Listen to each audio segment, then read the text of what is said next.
Hi guys, today we're going to be talking about gaining control of your voice. This is a big topic actually, there's a lot that goes with it, and a lot of people I find it difficult to know exactly how to get the most out of their voice and get it to sing accurately and consistently. Now, one of the things that I want to kind of translate to you today is that if your voice feels good, it's probably going to sound good.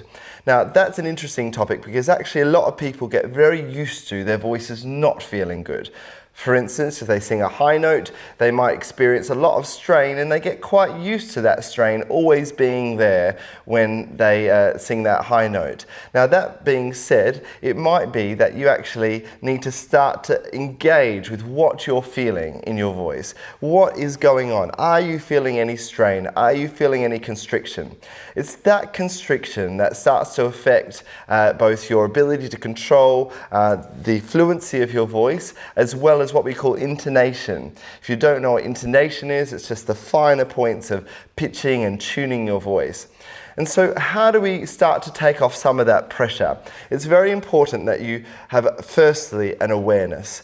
A lot of people say singing is 80% psychological. I tend to agree to an extent. It's really important that you are very aware of what's happening in your voice.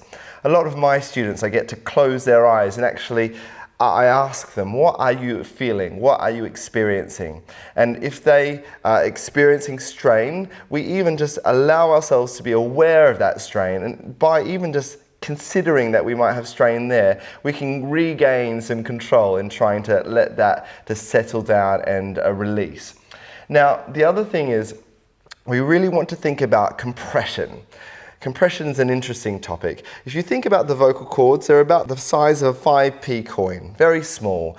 They are covered in a small mucosal layer and they're quite delicate and they need to be treated as such. Now, the reason why I find that interesting is because actually all these muscles down here that I use to control my breathing, they can create a lot of pressure. And for a lot of singers, they create too much pressure. And so you get these really splatty sounds, meh, or maybe really constricted sounds, you get all these really, really tight, constricted effects that happen to the voice, and actually that's not very good.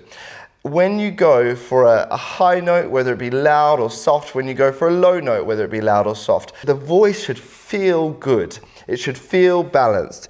We often talk as singing teachers about what we call the breath pressure to chord closure ratio. Now that might sound a little bit technical, but really what we're trying to do is balance the pressure that we have between our respiratory system down here and what we've got going on in our vocal cords, making sure we've got the right closure. Now, so if we are trying to do that, we want to really make sure that the pressure is really, really balanced. I'm going to take you through a couple of exercises that will allow you to do that. So firstly, we're going to use the sound bup. Very, very short, very staccato, and actually we're using that very short effect to make sure that we don't build up unnecessary pressure in the voice. And so I'm going to take you through an arpeggio, and it's going to sound a little bit like this. I want you to sing with me, bup, bup, bup, bup, bup, bup, bup. Now the great thing about that staccato effect is that because I'm not joining anything up, I'm able to really make sure that the voice remains released. Let's take this up a few semitones. Bup, bup, bup, bup, bup, bup, bup. And up we go. Bup, bup, bup, bup, bup, bup, bup. Get the P in. Bup, bup, bup, bup, bup, bup, bup. Release the back of the throat. Bup, bup, bup, bup, bup, bup, bup. The next one. Bup, bup, bup, bup, bup, bup, bup.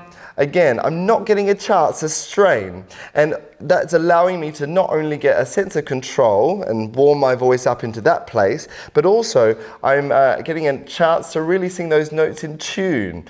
That strain works against the intonation, but actually what we really want to manage is getting those notes beautifully in tune. I really think that singers should be singing perfectly in tune for a great result. Now, one thing we can also do is another exercise you can try that will take some of the weight away from this neck area.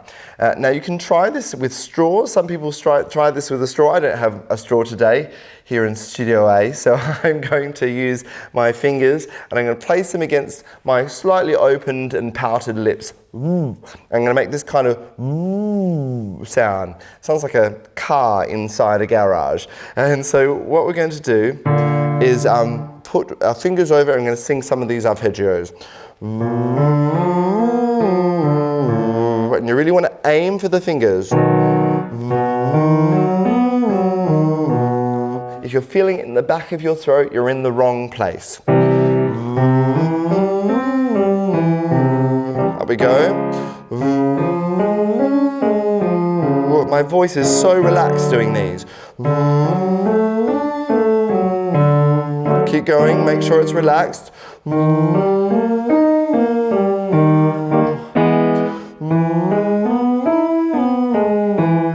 One more.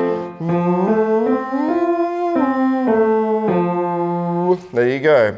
Now, if you were to keep going up by semitones, you'd probably find you'd get a lot higher than you usually would get. And that's because we're taking a lot of the weight, the unnecessary weight away from the voice that would actually prevent you from getting increased range or a greater sense of control. So there's a couple of tips there for you to take away the weight, take away the compression, and give yourself a greater sense of control in your voice.